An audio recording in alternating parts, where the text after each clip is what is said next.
اب یہ وہی ہیں جن کا کہ آگے بھی انشاءاللہ ہم ذکر پڑھیں گے سورہ یوسف میں۔ بہرحال ایک بھائی نے کہا کہ اس کو قتل مت کرو، ایسا کرو اس کو کسی تم کنویں کے اندر ڈال دو۔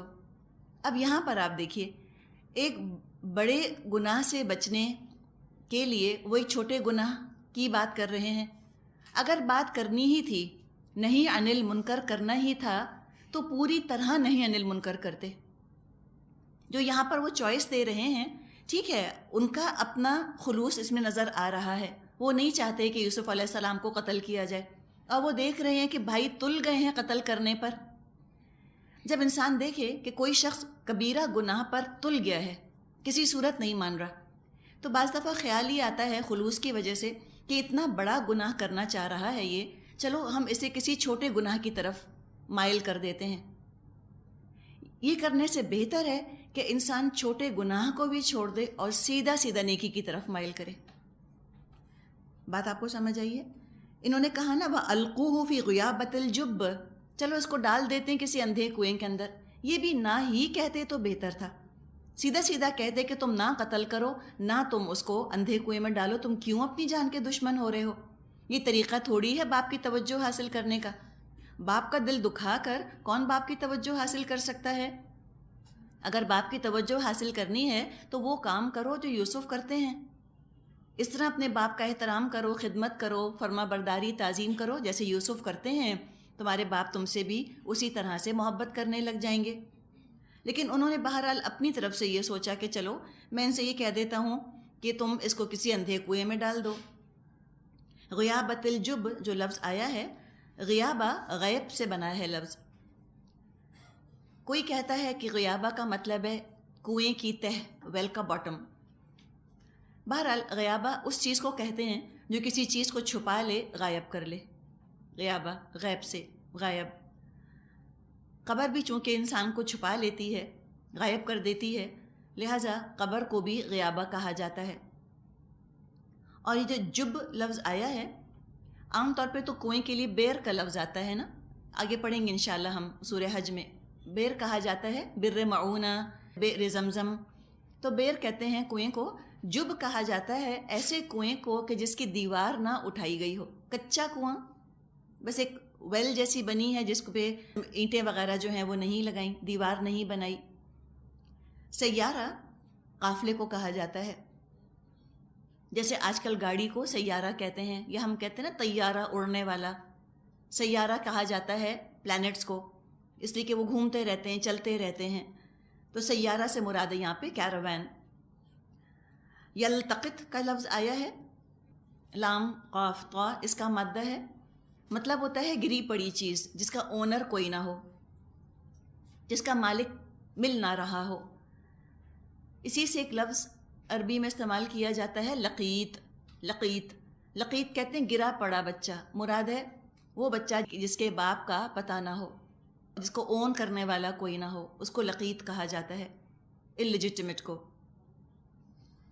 تو کہا چلو کسی کنویں میں اس کو ڈال دیتے ہیں۔ اب پوری اسکیم انہوں نے یہ بنا لی، ان کو یہ آئیڈیا اچھا لگا، کہا اچھا چلو ٹھیک ہے کسی کنویں میں ڈال کے ہم فارغ ہو جائیں گے۔ پوری پلاننگ کی، اسکیم کی، اور اب آئے اپنے والد کے پاس۔ آیت نمبر 11 سے ہم کریں گے آگے تک۔ قالو بولے، یا ابانا اے ہمارے والد، ما لکا کیا ہے آپ کو، لا تأمنا علی یوسف وإنا لہ لناصحون، کیا بات ہے آپ یوسف کے معاملے میں ہم پر بھروسہ نہیں کرتے حالانکہ ہم اس کے سچے خیر خواہ ہیں۔ بات کس طرح شروع کی ہے، چلاکی دیکھیں ان کی، بلیم گیم کر رہے ہیں نا، بلیم سے بات شروع کی کہ اگلا ڈیفینسو پر آ جائے، جیسے آج کل بچے ہوتے ہیں۔ اب ان کو جانا ہے پارٹی میں، مزہ کرنا ہے، وہاں پر وائلڈ پارٹی ہو رہی ہے، اب پتہ تو ہے کہ امی جانے نہیں دیں گی، تو پہلی امی سے کہہ دیا ہمیں آپ ٹرسٹ ہی نہیں کرتی، کہ پہلی ماں بیچاری ڈیفینسو ہو جائے، کارنر کر دیا، آپ کو ہم پہ بھروسہ ہی نہیں ہے۔ تو پتہ ہے نا ماں کو کہ بھروسہ کیوں نہیں ہے، اور خود بھی پتہ ہے کہ صحیح کر رہی ہیں جو ہم پہ بھروسہ نہیں کر رہی۔ جو وہاں کے پلانس تھے، جو وہاں ہونا تھا، وہ علم میں ہے، وہ ایسی باتیں ہیں جو کہ نہیں کرنی چاہیے، لیکن دل بھی بہت چاہ رہا ہے، نفس کھینچ رہا ہے، تو پہلے ہی کہہ دیتے ہیں آپ کو تو ٹرسٹ ہی نہیں ہے ہم پر، آپ ہمیں سیل فون ہی نہیں دلاتی، آپ کو تو ٹرسٹ ہی نہیں ہے نا، آپ انٹرنیٹ لگا کر ہی نہیں دیتی۔ یہی ان کا طریقہ، دل میں اپنے چور ہے، تو بات بلیم سے شروع کی کہ اگلا پہلے ہی بیچارہ نروس ہو جائے. کہا کہ آپ تو ہم پر بالکل بھروسہ ہی نہیں کرتے یوسف کے معاملے میں، اور ہم تو سچے خیر خواہ ہیں اس کے. کہا ارسلہ معنا غدا یرتع ویلعب وانا لہ لحافظون، کل اسے ہمارے ساتھ بھیج دیجئے، کچھ چر چگ لے گا اور کھیل کود سے بھی دل بہلائے گا، ہم اس کی حفاظت کے لیے موجود ہیں. انا لہ لناصحون انا لہ لحافظون، جھوٹ بول بول کے یقین دلا رہے ہیں باپ کو کہ ہم تو بہت خیر خواہ ہیں یوسف کے اور ہم اس کی حفاظت کرنے والے ہیں. تو کہا کہ ہمارے ساتھ بھیجیے، ذرا سا انجوائے کرے گا، پکنک منائے گا، چرے چگے گا، ذرا انجوائے کر لے گا، فریش ہو جائے گا اور ہم اس کی حفاظت کریں گے. یرتا را تا عین کا مطلب ہوتا ہے چر چگ لینا، انجوائے کرنا. ایک تو کھانا پینا ہوتا ہے بھوک مٹانے کے لیے، اور ایک کھانا پینا ہوتا ہے جیسے کہ پکنک پر کھایا جاتا ہے انجوائمنٹ کے لیے، لطف کے لیے. قال انی لیحزننی ان تذهبوا به واخاف ان یأکلہ الذئب وانتم عنہ غافلون. باپ نے کہا تمہارا اس کو لے جانا مجھے شاخ گزرتا ہے اور مجھ کو اندیشہ ہے کہیں اس کو بھیڑیا نہ پھاڑ کھائے جبکہ تم اس سے غافل ہو. اب ہو سکتا ہے جو علاقہ تھا کنعان کا جہاں یعقوب علیہ السلام آباد تھے، یہاں پر ہو سکتا ہے بھیڑیوں کی کثرت ہو. کچھ روایات میں آتا ہے کہ یعقوب علیہ السلام نے خواب دیکھا تھا کہ یوسف علیہ السلام پر 10 بھیڑیوں نے حملہ کر دیا ہے، لیکن ایک نے یوسف علیہ السلام کو چھڑا لیا اور یوسف علیہ السلام زمین میں چھپ گئے. تو اللہ عالم کس وجہ سے انہوں نے یہ کہا کہ مجھے خوف ہے کہ بھیڑیا اس کو کھا لے گا اور تم غافل ہوگے. قالوا لئن اکلہ الذئب ونحن عصبة انا اذا لخاسرون. انہوں نے جواب دیا اگر ہمارے ہوتے ہوئے اسے بھیڑیے نے کھا لیا جبکہ ہم ایک جتھا ہیں، تب تو ہم بہت ہی نقصان اٹھانے والے ہوں گے. یہ آپ نے پھر بات دیکھی نحن عصبہ، اس میں آپ وہ لہجے کا تکبر محسوس کر سکتی ہیں. ہم عصبہ ہیں، وی دا گریٹ، ہم زبردست ہیں. پہلے بھی کہا تھا نحن عصبتن، پھر کہہ رہے ہیں نحن عصبتن، بڑی طاقت ہے. یعنی توکل اللہ پر نہیں، یہ نہیں کہا کہ اب اللہ کی توکل پر جانے دیجئے، اپنے اوپر توکل. اور یہ بھی ہم نے بنی اسرائیل کے حالات پڑھے ہیں سورہ بقرہ میں، سورہ اعراف میں. بنی اسرائیل کا طریقہ یہی تھا، کبھی اللہ کو نہیں پکارا کرتے تھے کسی بھی چیز کے لیے. تو کہا کہ ہم بڑے زبردست ہیں، تو ہو نہیں سکتا کہ ہمارے ہوتے ہوئے یوسف کو کوئی بھی نقصان یا گزند پہنچے. To make a long story short والی بات ہے، قصہ ہو گیا. قرآن بہت تفصیلات میں نہیں جاتا. یعنی باپ نے اجازت دے دی، یوسف علیہ السلام کو ان کے ساتھ بھیج دیا. فلما ذهبوا به واجمعوا ان يجعلوه في غيابة الجب واوحينا اليه لتنبئنهم بامرهم هذا وهم لا يشعرون.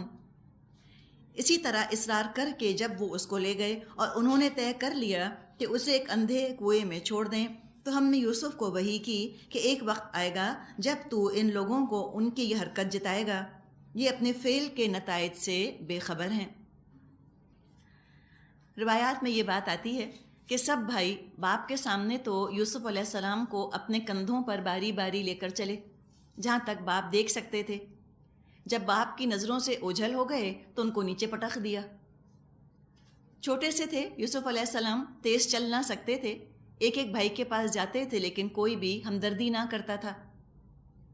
لیکن بڑے بھائی کو ذرا سا رحم آیا، اس نے سمجھانے کی کوشش کی تو باقیوں نے دھمکایا کہ ہم تمہیں قتل کر دیں گے اگر تم نے یوسف کی سائیڈ لی.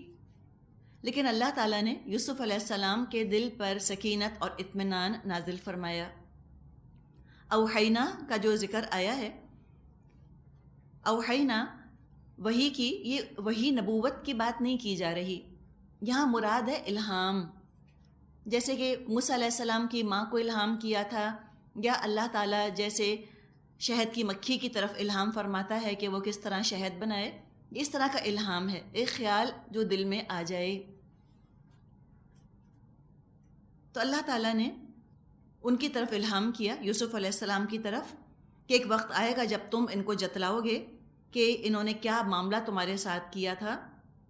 اور یہ اس وقت الہام کیا گیا جب ان کے بھائیوں نے ان کو کنویں کے اندر پھینک دیا۔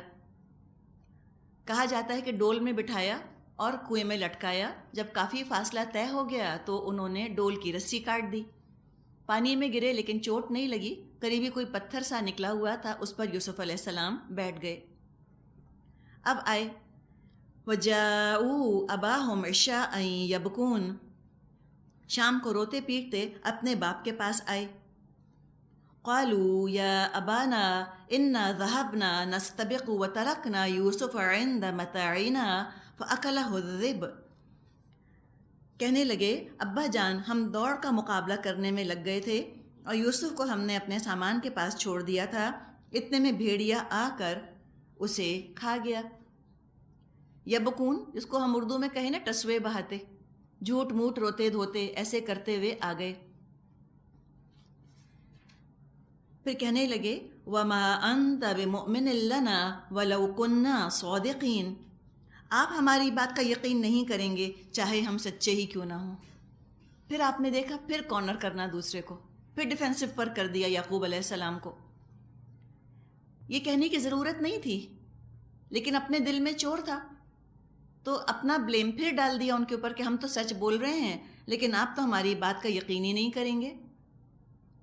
تو یہ جو ان کا انداز ہے بات کرنے کا، اس سے پتہ چل رہا ہے کہ چالاک بہت تھے لیکن ذہین نہیں تھے زیادہ۔ دیکھیے انٹیلیجنس اور چیز ہوتی ہے، مکاری اور چیز ہوتی ہے۔ چلاکی، مکاری، کننگنس نہایت ناپسندیدہ چیز ہے۔ انٹیلیجنس، ذہانت، یہ پسندیدہ چیز ہے۔ ذہین نہیں تھے، مکار تھے، چلاک تھے۔ بہانہ جو بنایا چلاکی نظر آ رہی ہے، اس میں ذہانت نہیں نظر آ رہی۔ بالکل جیسے چھوٹے چھوٹے بچے ہوتے ہیں، بعض دفعہ ان میں تو خیر مکاری نہیں ہوتی لیکن عقل کی بھی کمی ہوتی ہے۔ کوئی غلط کام کرتے ہیں پھر خود ہی آ کر آپ کو بتا دیں گے کہ میں نے وہ پلیٹ نہیں توڑی۔ آپ کو پتہ ہی نہیں کس کی بات کر رہے ہیں، توڑ کر آئے ہیں تو خود ہی کہہ دیں گے آ کر میں نے نہیں توڑی۔ آپ کہتے ہیں اچھا تمہیں نے توڑی ہے۔ یہ ان کا انداز ہے۔ اور کیا کیا انہوں نے؟ وَجَاءُوا عَلَىٰ قَمِيصِهِ بِدَمٍ كَذِبٍ، اور وہ یوسف علیہ السلام کی قمیص پر جھوٹ موٹ کا خون لگا کر لے آئے۔ اس کے بارے میں آتا ہے کہ جب انہوں نے قمیص دکھائی یوسف علیہ السلام کی، اور پتہ نہیں کہاں سے کچھ خون کے چھینٹے لگا دیے اس کے اوپر، تو یعقوب علیہ السلام نے ان سے کہا کہ میرے بیٹو، یہ بھیڑیا کیسا عقل مند تھا کہ یوسف کو اس طرح کھایا کہ اس کا کرتا کہیں سے نہیں پھٹا۔ اتنی بھی عقل نہیں تھی کہ تھوڑا بہت پھاڑ واڑ لیتے، بالکل ایمیچر کرمنلز ہوتے ہیں نا، اس طرح کے تھے، عقل نہیں تھی زیادہ۔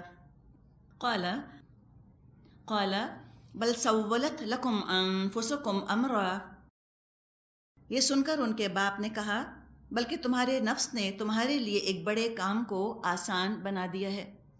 سولا، خوبصورت کر دینا، کسی چیز کو سجا دینا، برے کام کو مزین کر دیا ہے یا آسان کر دیا ہے، سہولت دے دی ہے تمہیں ایک برے کام کی طرف۔ تو بڑے سے بڑا مجرم، اس کے بارے میں کہا جاتا ہے کہ وہ کہیں نہ کہیں کوئی ثبوت، کوئی ایویڈنس چھوڑ دیتا ہے۔ کہاں یہ جو کہ بالکل ہی ایمیچرز تھے۔ والد نے کہا فصبر جمیل واللہ المستعان علی ما تصفون، اچھا میں صبر کروں گا اور بخوبی صبر کروں گا، جو باتیں تم بنا رہے ہو اس پر اللہ ہی سے مدد مانگی جا سکتی ہے۔ جمیل کا مطلب ہے خوبصورتی۔ اکثر سورہ یوسف جو پڑھی جاتی ہے وہ خوبصورتی کے لیے پڑھی جاتی ہے۔ سنا ہے کہ پتہ نہیں دلہن پر پڑھ کر پھونکتے ہیں اس کو، یا جب کوئی مائیں ایکسپیکٹ کر رہی ہوتی ہیں، امید سے ہوتی ہیں، تو کہا جاتا ہے کہ تم سورہ یوسف پڑھو تو بچہ خوبصورت پیدا ہوگا۔ یہاں بھی خوبصورتی کا ذکر تو ہے، لیکن کس چیز کی خوبصورتی ہے یہاں پر؟ صبر، صبر کی خوبصورتی۔ ضرور پڑھیں سورہ یوسف لیکن جسمانی خوبصورتی کے لیے نہیں، عادات، کردار، اخلاق، معاملات کی خوبصورتی کے لیے اس کو پڑھنا چاہیے۔ خوبصورت صبر مانگنے کے لیے انسان اس کو پڑھے۔ اور اپنے بچوں کی ظاہری حسن پر ہم کیوں پتہ نہیں اتنا فوکس ہو جاتے ہیں، خیال بھی پتہ نہیں ماؤں کو کیسے آتا ہے کہ جو بچہ پیدا ہو رہا ہے وہ خوبصورت ہو اور حسین ہو اور ایسا ہو اور ویسا ہو۔ سوچیں کہ نیک ہو، اچھا ہو، اندر سے محسن ہو، اللہ ایسی اولاد دے مجھ کو کہ جو کہ واقعی محسن ہو۔ تو یہاں یعقوب علیہ السلام نے یہ ساری داستان سن کے یہ بات فرمائی کہ فصبر جمیل، میں صبر کروں گا، اور کیسا صبر؟ خوبصورت، اور اللہ ہے جس سے کہ مدد مانگی جا سکتی ہے۔ صبر کے لفظی معنی ہوتے ہیں جسمانی اعضاء پر کنٹرول، اپنے جسم کو کنٹرول میں رکھنا، جزا فضا سے اپنی زبان کو بچانا، ہلانے سے، گھبرانے سے، بولا جانے سے اپنے آپ کو بچانا، انسٹنٹلی ریئیکٹ کرنے سے بچنا، اور فوراً کوئی فیصلہ کرنے سے بچنا۔ اس لیے کہ جب انسان مشکل میں گھرا ہوا ہوتا ہے اس کے حواس ویسے قابو میں نہیں ہوتے، اور اس وقت وہ جو فیصلہ کرتا ہے وہ فیصلہ درست نہیں ہوتا۔ دو حالات ایسے انسان پر آتے ہیں جس میں کوئی ڈیسیشن نہیں لینا چاہیے اور نہ منہ سے بات نکالنی چاہیے۔ ایک، جب غصے کی حالت میں ہو، فیصلہ نہ کرے، عقل معاف ہو جاتی ہے غصے کے وقت، اور دوسرے، جب انسان پر صدمہ پڑا ہوا ہو، کوئی مشکل پڑی ہو، اس وقت انسان خاموش ہو جائے، منہ سے بات نہ نکالے اور کوئی فیصلہ نہ کرے، غصے کے وقت بھی چپ ہو جائے، خاموش ہو جائے۔ تو صبر ہے ہی یہ چیز کہ جسمانی اعضاء پر انسان کنٹرول کرے، اور اصل صبر وہی ہے جو اول وقت کیا جائے مصیبت کے پڑنے پر۔ جو ہی مصیبت پڑے، اول وقت جو صبر کیا جائے وہ صبر کہلاتا ہے۔ وقت گزرنے کے ساتھ ساتھ تو سب کو صبر آ جاتا ہے۔ اب ہم بھی کہانی پڑھ رہے ہیں یعقوب علیہ السلام کی، ہم کہہ رہے ہیں ہاں تو کیا ہوا، واٹس دا بگ ڈیل، اس میں کیا بڑی بات ہو گئی؟ بڑی بات جب سمجھ آئے گی جب ہم اپنے آپ کو ان کی جگہ رکھیں گے۔ اب آپ تصور کیجئے کہ آپ ہیں یعقوب علیہ السلام کی جگہ، اور یہ تو بہت بڑی بات ہے جو ان پر گزری، اس سے کم تر درجے کی بات۔ آپ کے بیٹے آپ کی لاڈلی بیٹی کو جھولا جھلانے لے گئے، گرا دیا اس کو جھولے پہ سے، ٹھیک ہے، وہ گر گئی جھولے پہ سے، چوٹ لگ گئی، کیا کریں گے؟ ہم تو اتنا ہنگامہ کرتے ہیں، چیختے ہیں، چلاتے ہیں، روتے ہیں، پیٹتے ہیں، ہنگامہ کیا، پھر سب کو فون کر کر کے بتایا، جمع بھی کر لیا کہ آؤ آ کر دیکھو تو ہو کیا رہا ہے، اور پھر بیٹوں کو تو ایسے ہی سناتے کہ ان کے 14 طبق روشن ہو جائیں۔ جب ساری توانائی ختم ہو جاتی، انرجی نہ بچتی، رو کر، چیخ کر، ڈانٹ کے، ڈپٹ کے، پھر کہتے اب ہم نے صبر کر لیا۔ تو صبر تو لوگ کر ہی لیتے ہیں، لیکن جمیل صبر تو کم ہی کرتے ہیں، بہت کم کرتے ہیں۔ اتنے بڑے کام پر اگر وہ اپنے بیٹوں کو گھر سے نکال بھی دیتے تو ٹھیک تھا، لیکن یاد رکھیے یعقوب علیہ السلام صرف باپ نہیں تھے، نبی بھی تھے، اور نبیوں کے ضمن میں ہم ایک بات پڑھتے چلے آ رہے ہیں، اصلاح۔ جب اصلاح کرنی ہوتی ہے تو رابطہ رکھنا ضروری ہے، رابطہ نہیں توڑا جا سکتا۔ صرف اگر بات پہنچا دینی ہے تو انسان کو اگلے کی فکر نہیں ہوتی، اس کو سمجھ آئی نہیں سمجھ آئی، اچھا لگا برا لگا، کر سکتا ہے نہیں کر سکتا، کرنا چاہتا ہے نہیں کرنا چاہتا، ہم کہتے ہیں ہمیں کوئی مطلب نہیں، بس ہم نے کہہ دیا ان سے، ہمارا کام پورا۔ ایک یہ بھی انداز ہے۔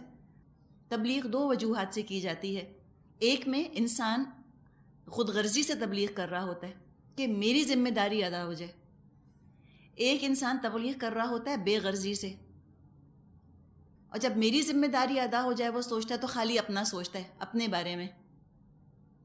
جب وہ اصلاح کی نیت سے تبلیغ کر رہا ہوتا ہے پھر وہ بے غرضی سے کرتا ہے، اسے اگلے کی فکر پڑی ہوتی ہے۔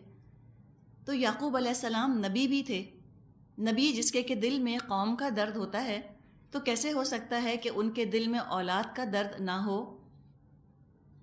تو انہوں نے نہ اپنے بچوں کو نکالا، نہ ان کو برا بھلا کہا، کچھ بھی نہیں، صبر کیا، اور صبر چاہیے انسان کو اصلاح کے لیے۔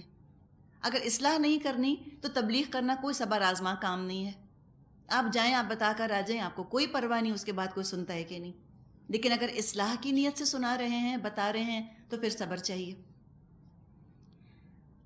ایک باپ کی حیثیت سے سبق یہ مل رہا ہے، اور والدین کو یہ سبق مل رہا ہے کہ اولاد سے ہر حال میں رابطہ رکھنا ہے، چاہے اولاد کتنے بھی برے کام کیوں نہ کرتی ہو۔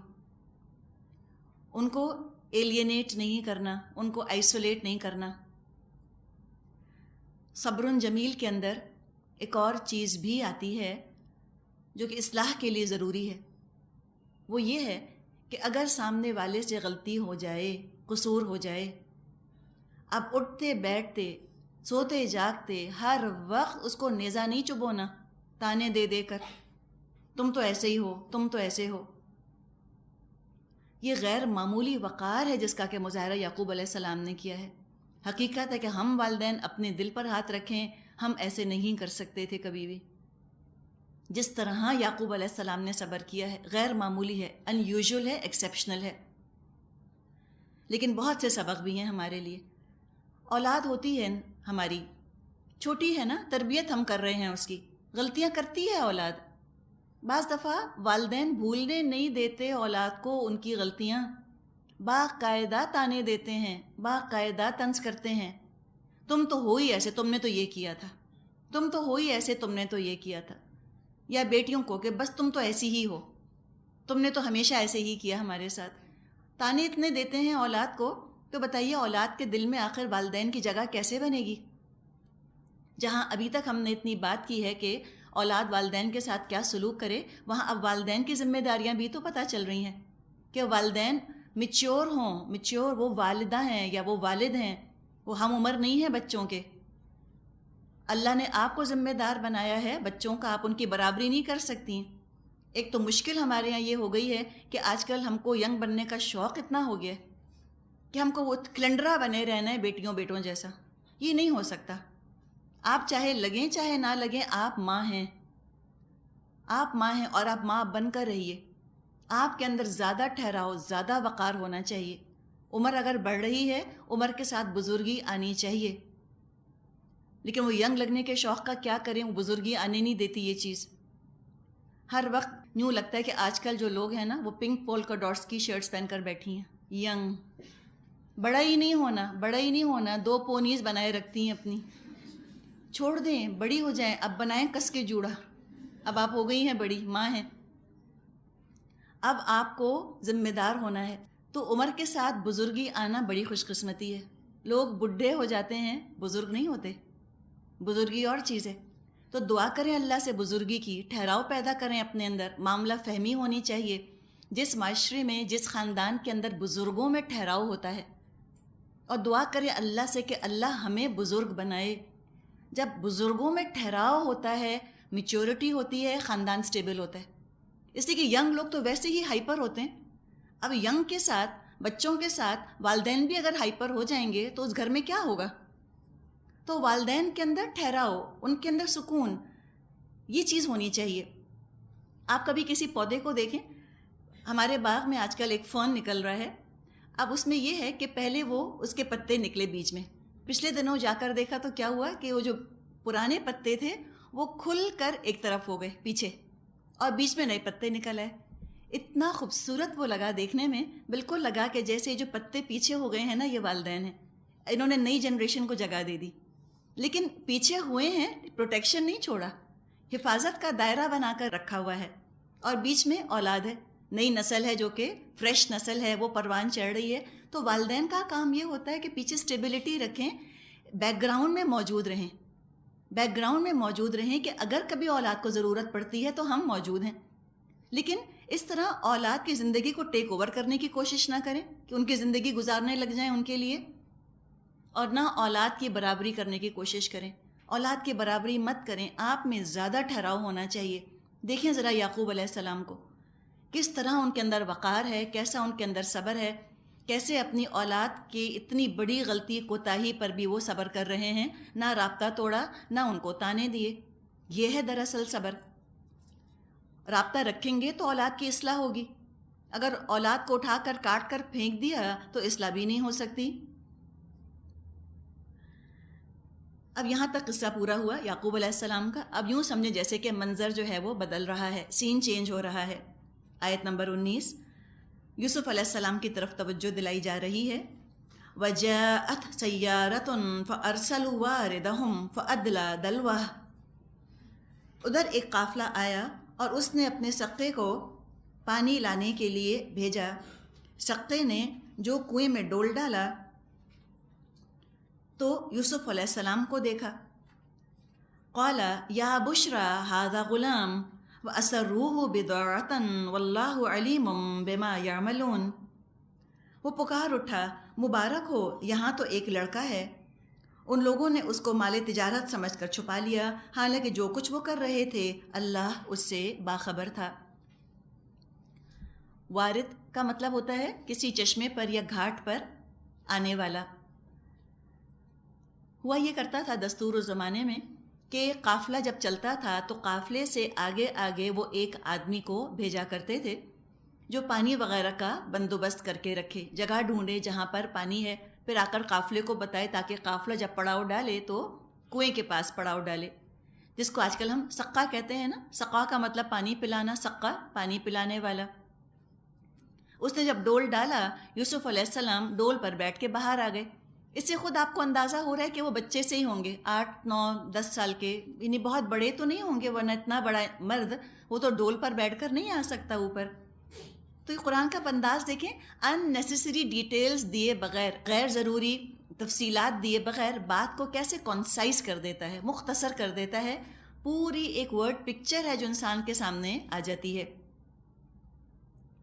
تو یہاں سے پھر یوسف علیہ السلام باہر آ گئے تو اس نے کہا یا بشرا، خوشخبری ہے، ہذا غلام، یہ ایک لڑکا ہے۔ اب قرآن میں یہ تو لکھا ہوا ہے، اب اللہ بہتر جانتا ہے کہاں سے روایت چل پڑی کہ اگر کسی کی بیٹیاں ہوں تو وہ آخری بیٹی کا نام بشرا رکھ دے، تو کیا ہوگا؟ بشرا کے بعد غلام، یہ بشرا ہے اور ہذا غلام، اس کے بعد اب بیٹا ہو گیا۔ یہ کو بتانا اس لیے ہے کہ کسی کی 4 الحمدللہ بیٹیاں ہیں، تو جو چوتھی بیٹی ہے کسی نے کہا اس کا نام بدل کر بشرا رکھ دو تو اگلا تمہارا بیٹا ہوگا۔ اس نیت سے قرآن کو پڑھتے ہیں۔ سارا قصہ یوسف علیہ السلام کا اتنا خوبصورت، اس سے پتہ نہیں کوئی لیسن لیا، سبق لیا نہ لیا، بس یہ سبق لے لیا کہ یا بشرا ھذا غلام۔ اسی طرح ایک قصہ کہیں سننے میں آیا، ایک عورت کسی بزرگ کے پاس آئی اور کہنے لگی کہ میری مانگ سیدھی نہیں نکلتی، پارٹنگ سیدھی نہیں ہوتی، تو انہوں نے بزرگ نے کہا کہ تو پڑھ اہدنا الصراط المستقیم۔ تو کیا کیا لوگ پتہ نہیں چیزیں نکالتے ہیں، کوئی فال نکالتا ہے قرآن سے، کوئی کچھ۔ یہ ہے نا، واقعی جب ایسے واقعات انسان سنتا ہے تو کہتے ہیں وما قدر اللہ حق قدرہ، لوگوں نے اللہ کی قدر نہیں کی جیسے کہ اللہ کی قدر کرنی چاہیے تھی۔ اچھا، یہ واقعہ ہوا، نکال لیا انہوں نے، پھر کیا ہوا؟ وَشَرَوْا بِثَمَنٍ بَخْسٍ دَرَاهِمَ مَعْدُودَةٍ وَكَانُوا فِيهِ مِنَ الزَّاهِدِينَ۔ آخر کار انہوں نے اس کو تھوڑی سی قیمت پر چند درہموں کے عوض بیچ ڈالا، اور اس کی قیمت کے معاملے میں وہ کچھ زیادہ امیدوار نہ تھے۔ سستا کیوں بیچا یوسف علیہ السلام کو؟ مفت تھے نا، ہم اردو میں کہاوت کہتے ہیں کہ مال مفت دل بے رحم، ایزی کم ایزی گو والی چیز ہے، اور یہ بھی خطرہ ہو سکتا ہے ان کو ہو کہ کہیں اس کا اصل مالک نہ آ جائے، تو جتنی جلدی ہو سکا انہوں نے یوسف علیہ السلام کو آگے بیچ دیا۔ درہم دینار کا چوتھائی حصہ ہوتا ہے، دینار کا 1/4 درہم کہلاتا ہے۔ تو یوں آپ سمجھے کہ محاورے میں اگر ہم بات کریں کہ چند چونیوں کے عوض انہوں نے یوسف علیہ السلام کو بیچ دیا۔ اب یہ آپ دیکھیں وہ غلام بن رہے ہیں، لیکن یہ غلامی کتنی بڑی بادشاہی بنے گی آگے جا کر، کتنی بڑی بادشاہی کا پیش خیمہ بننی ہے۔ یہ ذلت، یہ رسوائی، یہ اس طرح بکنا چند کوڑیوں کے مول، انمول چیز ایسے بے مول بک رہی ہے، آپ سوچیں۔ لیکن بعض دفعہ یہ کوئی ذلت، کوئی رسوائی، کوئی مرتبے کی کمی اگلی عزت کا پیش خیمہ بن جاتی ہے۔ تو انسان کسی بھی حال میں مایوس نہ ہو۔ ضروری نہیں ہے کہ آج اگر بے عزتی ہے یا آج اگر ناقدری ہے تو ہمیشہ یہ حال رہے گا، ہمیشہ بے قدری ہوگی، ہمیشہ ناقدری ہوگی، نہیں۔ بعض دفعہ وہ چیز ایک طرح کا یوں سمجھیں کہ لیوے بن جاتی ہے عروج کے لیے۔ جیسے آپ نے دیکھا ہوگا کسی چیز کو بہت اوپر اگر اچھالنا ہو، پہلے نیچے کرتے ہیں، پہلے نیچے ہوتی ہے نا، پھر وہ اوپر جاتی ہے زور سے۔ تو اسی طرح یہ پہلے یوں سمجھے کہ ناقدری سے ابھی سابقہ پیش آ رہا ہے یوسف علیہ السلام کا، لیکن یہی ناقدری بہت ان کی بلندی، عظمت اور تعظیم اور عزت کا سبب بن جائے گی۔ اب پھر جو بات ہے وہ یہ کہ ایک لانگ سٹوری شارٹ والی چیز ہے، سین چینج ہو رہا ہے۔ اب ذکر آ گیا کہ وہ بک گئے یوسف علیہ السلام، پھر کیا ہوا، قافلہ چلا، کدھر گیا، کیا ہوا، بکتے بکاتے کہاں پہنچے، فائنل ڈیسٹینیشن ہے جس کا کہ ذکر کیا جا رہا ہے آیت نمبر 21 سے. وَقَالَ الَّذِي اشْتَرَاهُ مِن مِّصْرَ لِامْرَأَتِهِ أَكْرِمِي مَثْوَاهُ عَسَىٰ أَن يَنفَعَنَا أَوْ نَتَّخِذَهُ وَلَدًا. مصر کے جس شخص نے اسے خریدا اس نے اپنی بیوی سے کہا اس کو اچھی طرح رکھنا، بعید نہیں کہ یہ ہمارے لیے مفید ثابت ہو یا ہم اس کو بیٹا بنا لیں. مصر آپ دیکھ رہی ہیں یہ تنوین کے بغیر آیا ہے، ٹھیک ہے. اگر تنوین کے ساتھ آئے، سورہ بقرہ میں ہم پڑھ چکے ہیں اہبتوا مصرن پڑھا تھا ہم نے. جب تنوین کے ساتھ آتا ہے لفظ مصر، مطلب ہوتا ہے کسی بھی شہر میں آباد ہو جاؤ. اور جب بغیر تنوین کے آتا ہے جیسے یہاں آپ دیکھ رہی ہیں تو یہ مصر ہی کا ذکر ہے، ایجپٹ ہی کا ذکر کیا جا رہا ہے. اب وہاں جس شخص نے خریدا اس کا عزیز مصر نام آتا ہے. قرآن میں ہم پڑھیں گے عزیز مصر. اس نے ان کو خرید لیا اور اپنی بیوی سے اس نے کہا کہ تم اس کو عزت کے ساتھ رکھنا. یعنی جو یوسف علیہ السلام کا حال حلیہ تھا یا جو لباس انہوں نے پہنا ہوگا یا جو ان کا انداز تھا بات چیت کرنے کا، جو مینرزم تھا، اس کو دیکھ کر عزیز مصر سمجھ گیا کہ یہ معمولی گھرانے کے بچے نہیں ہیں. آپ دیکھیں چاہے انسان اپنے آپ خود اظہار نہ کرے اپنے مرتبے کا، لیکن اس کی چال ڈھال سے، اس کے انداز سے ٹپکنے لگتی ہے نا چیز کہ یہ کس معاشرے کے کس طبقے سے آیا ہے. کوئی شخص جو کہ بہت پیسے والا ہے، کلچرڈ ہوتے ہیں اور ایک ریفائنمنٹ ہوتی ہے، سوفسٹیکیشن ہوتا ہے، بات کرنے کے انداز سے پتہ چلتا ہے. آپ ڈگری تو نہیں دیکھتے لوگوں کی، لیکن بات چیت کے انداز سے، تاثرات، چلنے اٹھنے بیٹھنے کے انداز سے لگتا ہے کہ اچھے گھر کے ہیں، ایجوکیٹڈ ہیں. اور کچھ لوگ ہوتے ہیں جن کی ڈگری آپ کو نہیں پتہ ان کا تعلیمی پس منظر یا خاندانی پس منظر کیا ہے، لیکن بات چیت کرنا، لہجہ، بولنے کا انداز، اٹھنا بیٹھنا، اس سے لگتا ہے کہ یہ زیادہ پیسے والے نہیں ہیں، زیادہ پڑھے لکھے نہیں ہیں، پتہ چل جاتا ہے. تو عزیز مصر کو اندازہ ہو گیا یوسف علیہ السلام کو دیکھ کر کہ یہ بہت اعلیٰ خاندان کے چشم و چراغ ہیں. تو بیوی سے کہا کہ دیکھو اس کو سنبھال کے رکھو، اس کی عزت کرو، ہو سکتا ہے یہ ہم کو فائدہ دے یا ہم اس کو بیٹا ہی بنا لیں. اسے کیا پتہ چلا کہ عزیز مصر ظاہر ہے عمر میں تو زیادہ تھا اور اس کی بیوی بھی اچھی خاصی عمر کی تھی، کوئی بہت ینگ تو نہیں ہوگی، تبھی تو کہا کہ ہم اس کو بیٹا بنا لیں. پھر یہاں یہ بات بھی پتہ چل رہی ہے کہ ان کی اولاد نہیں تھی. یہ قرآن کا انداز دیکھیے، کیا حسن ہے قرآن کا کہ بہت غیر ضروری تفصیلات میں الجھائے بغیر چند الفاظ میں بڑے بڑے مضامین سمیٹ لیتا ہے. اتنی ساری تفصیلات سمیٹ لیں صرف اس کے اندر کہ نتخذہ ولدن، شاید ہم اس کو اپنا بیٹا بنا لیں. فرمایا وَكَذَلِكَ مَكَّنَّا لِيُوسُفَ فِي الْأَرْضِ وَلِنُعَلِّمَهُ مِن تَأْوِيلِ الْأَحَادِيثِ وَاللَّهُ غَالِبٌ عَلَىٰ أَمْرِهِ وَلَكِنَّ أَكْثَرَ النَّاسِ لَا يَعْلَمُونَ.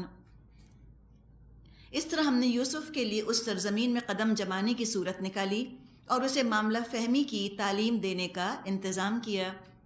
اللہ اپنا کام کر کے رہتا ہے مگر اکثر لوگ جانتے نہیں. تاویل الاحادیث پر ہم نے پہلے بھی بات کی تھی. باتوں کی تہ تک پہنچنا، حالات کا تجزیہ کرنا، واقعات کا جائزہ لینا، معاملہ فہمی جس کو کہیں، یوں سمجھیں کامن سینس. کامن سینس وہ سینس ہے سب سے زیادہ ان کامن ہے. تو کامن سینس سکھایا گیا ان کو، معاملے کو ڈیل کرنا، حکمت، وزڈم سکھائی گئی. اب آپ یہاں پر دیکھیے کہ یوسف علیہ السلام کنعان کے ماحول میں تھے، پروٹیکٹڈ ماحول تھا، والد نبی تھے، نیکی کے دروازے کھولے تھے سارے. آخر اللہ تعالیٰ نے اتنے محفوظ، اتنے پروٹیکٹڈ ماحول سے، اتنے نیک والد کی گود سے یوسف علیہ السلام کو نکالا اور اس طرح کے پروورٹڈ ماحول میں ان کو ڈال دیا گیا.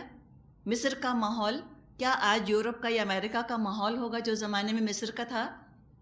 بلکہ یوں سمجھیے ویسا ہی تھا. ہر قوم جو ترقی کر جاتی ہے مادی اعتبار سے، اس کے اندر اخلاقی اعتبار سے زوال ضرور آ جاتا ہے، مورل ویلیوز میں ڈکلائن آتا ہے.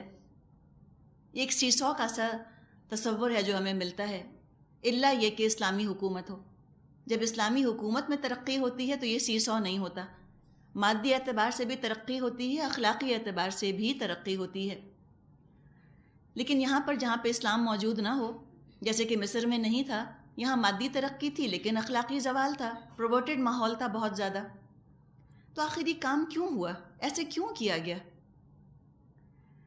وجہ یہ ہے کہ کنعان کو ہم یوں کہہ سکتے ہیں کہ بیک واٹرز تھا، گاؤں سا تھا۔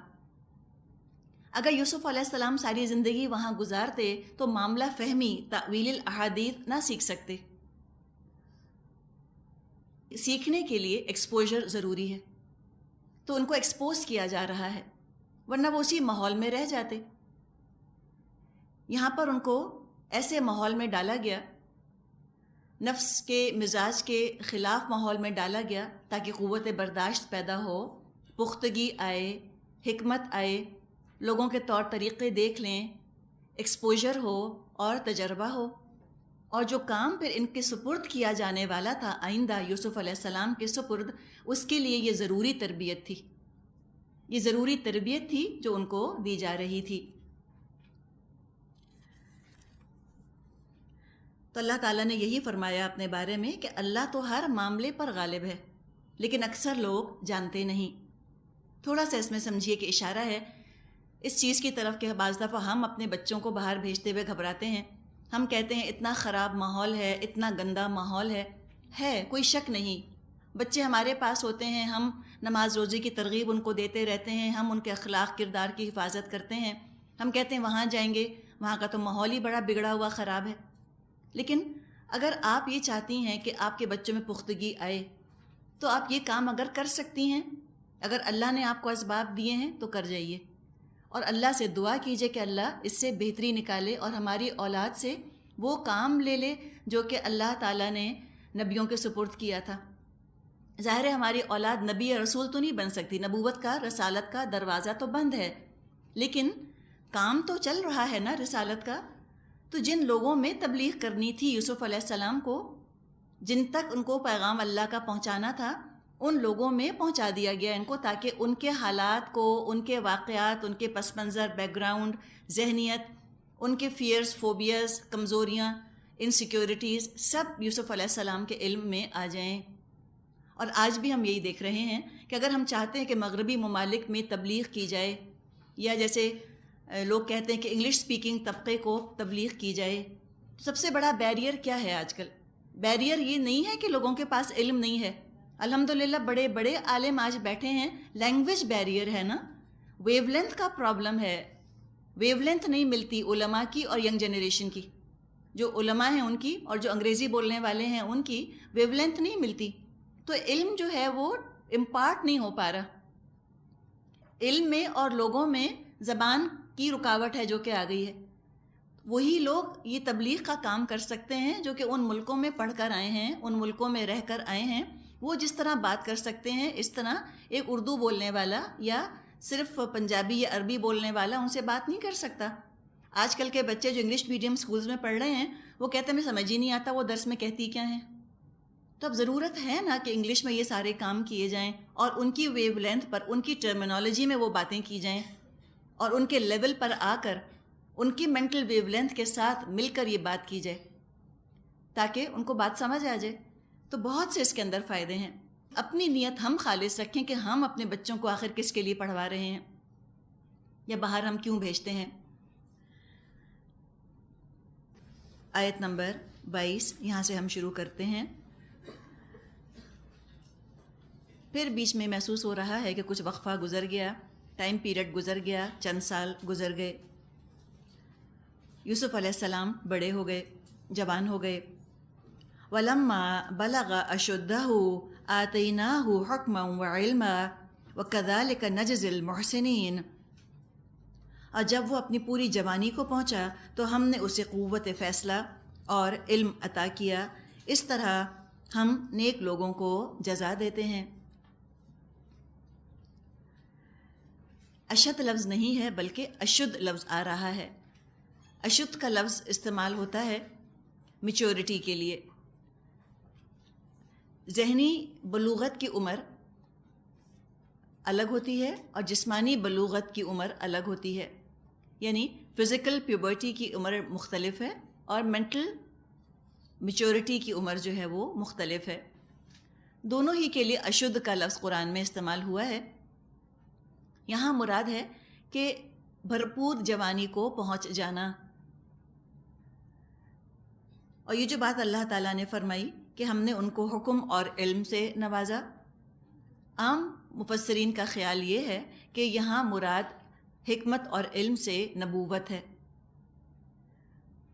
اور اس کو جزا فرمایا گیا ہے. حکم اور علم ملنے کو یا نبوت ملنے کو، یا ظاہر ہر انسان کو تو نبوت نہیں مل سکتی، دروازہ بند ہے نبوت رسالت کا، لیکن جہاں تک حکمت کا اور علم کا تعلق ہے وہ تو انسانوں کو مل سکتا ہے. یہ دروازے تو کھلے ہیں کہ کوئی حکیم بن جائے یا عالم بن جائے. اس کو جزا کہا گیا. اتنا بڑا انعام ہے، اتنی بڑی نعمت ہے اللہ کی علم اور حکمت، اور یہ کس کو ملتی ہے؟ جو حاصل کرنے کی کوشش کرے. فرمایا وَكَذَلِكَ نَجْزِي الْمُحْسِنِينَ، ہم اس طرح جزا دیا کرتے ہیں محسنوں کو. جو محسن ہوتے ہیں، جو اخلاق، کردار، معاملات میں خوبصورتی کا مظاہرہ کرتے ہیں، انعام کے طور پہ دنیا میں بھی اللہ تعالیٰ ان کو حکمت، وزڈم، علم یعنی نالج عطا فرماتا ہے. محسن لفظ حسن سے بنا ہے، لیکن ظاہری خوبصورتی کی یہاں بات نہیں کی جا رہی، باطنی حسن کی بات ہے. نیک چلنی جس کو ہم کہیں، نیک چلن، خدا ترسی، نیک اعمال کی خوبصورتی.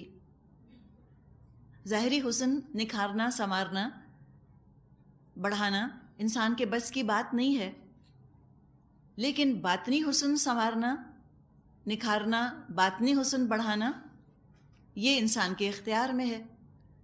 اور قیامت کے دن تو یہی چیز ہے جو کہ ساتھ دے گی. تو حسن کا ذکر آیا ہے، لیکن اس حسن سے بہت مختلف کنسیپٹ ہے جو کہ عام طور پہ سورہ یوسف میں سمجھا جاتا ہے. آیت 23 وَرَاوَدَتْهُ الَّتِي هُوَ فِي بَيْتِهَا عَن نَفْسِهِ وَغَلَّقَتِ الْأَبْوَابَ وَقَالَتْ هَيْتَ لَكَ، جس عورت کے گھر میں وہ تھا وہ ان پر ڈورے ڈالنے لگی. ایک روز دروازے بند کر کر بولی آ جا. اب یہاں پر ذکر آ رہا ہے اس گھر کے ماحول کا جس گھر میں یوسف علیہ السلام نے پرورش پائی. اس گھر کا جو مالک تھا عزیز مصر، اس کا نام روایات میں فوتیفار آتا ہے، توئے سے فوتیفار، واللہ عالم کیا نام تھا یہ آتا ہے، اور اس کی بیوی تھی. یوسف علیہ السلام پل رہے تھے، بڑھ رہے تھے، اس گھر کے اندر جوان ہو گئے. جب وہ جوان ہوئے تو یہاں سے ان کی زندگی کا ایک نیا دور ہے جس کی کہ ہمیں جھلک نظر آ رہی ہے. انسانی جذبات کے بہت سے مختلف شیڈز، مختلف رنگ ہیں جو کہ سورہ یوسف میں موجود ہیں. ایک انسانی جذبے کا ہم نے حال پڑھا، حسد کا جذبہ، جس نے کہ یوسف علیہ السلام کو نقصان پہنچایا. ہمیں یہ خیال آتا ہے کہ حسد بری چیز ہے، نفرت بری چیز ہے، اور ہمیں یہ خیال آتا ہے کہ محبت بہت اچھی چیز ہے. لیکن حقیقت یہاں بتائی جا رہی ہے کہ ہر محبت اچھی نہیں ہوتی. اگر محبت بے موقع ہو، بے محل ہو، آؤٹ آف پلیس ہو، تو وہ اچھی نہیں ہوتی. انسانی جذبات جب قابو سے باہر ہو جاتے ہیں، چاہے وہ محبت جیسا جذبہ ہی کیوں نہ ہو، تو وہ تباہی اور برائی پھیلا دیتے ہیں. غصے کا، حسد کا، نفرت کا برا ہونا تو سب کو پتہ ہے ہی. محبت اور دوستی جیسے بھی ہم بات کر رہے ہیں، یہ تو نہایت مطلوب اور پسندیدہ ہے، لیکن اس جذبے کا بھی حد سے بڑھنا اور غلط مقام پر استعمال ہونا، یہ بھی اتنا ہی نقصان دہ، اتنا ہی تکلیف دہ ہوتا ہے جیسا کہ نفرت کا استعمال. یوسف علیہ السلام اب تک نفرت کا، حسد کا شکار رہے بچپن میں. اس دور سے جان چھٹی تو اب محبت کا اور خواہش کا شکار ہو گئے. اور یہ امتحان پہلے امتحان سے زیادہ سخت تھا. کسی کی لسٹ کا شکار ہو جانا، محبت کے نام پر خواہش کا شکار ہونا، یہ بڑی آزمائش ہے. تو پھر ان الفاظ میں جو آیات یہاں لکھی ہیں اس میں پورا منظر آپ تصور میں لا سکتی ہیں۔ رفتہ رفتہ اس عورت کا دل جو ہے وہ آیا ہوگا یوسف علیہ السلام کی طرف، ہر طرح سے اس نے بدی پر آمادہ کرنے کی کوشش کی ہوگی، چاہا ہوگا کہ اپنے نفس کی حفاظت چھوڑ دیں، بہلانے کی پھسلانے کی کوشش کی،